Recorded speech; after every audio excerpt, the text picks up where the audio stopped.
পটুয়াখালীতে গত এক সপ্তাহ ধরে ৩৩ থেকে ৩৫ ডিগ্রি সেলসিয়াসের মধ্যে ওঠানামা করছে তাপমাত্রা।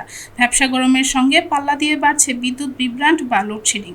ফলে চরম দুর্ভোগে পড়েছে সাধারণ মানুষ। স্থানীয়দের অভিযোগ, দিনে ৪ থেকে ৫ বার এবং রাতে ৬ থেকে ৭ বার পর্যন্ত লোডশেডিং হচ্ছে।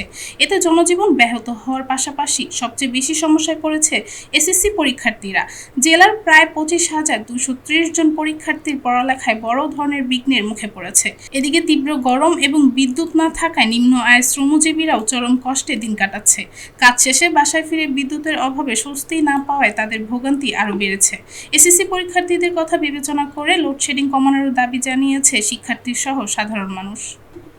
গরমের কারণে আমরা অনেক অসুস্থ হয়ে পড়ি। কারেন্ট বারবার চলে যায়। এই সন্ধ্যা থেকে প্রায় আধা ঘন্টা পর পর কারেন্ট নিয়ে যায়। যাওয়ার কারণে কারেন্টের যাওয়ার কারণে পড়াশোনায় সমস্যা হয়। আমাদের তো পরীক্ষা চলে, পরীক্ষা দিতেও আমাদের অনেক সমস্যা হয়।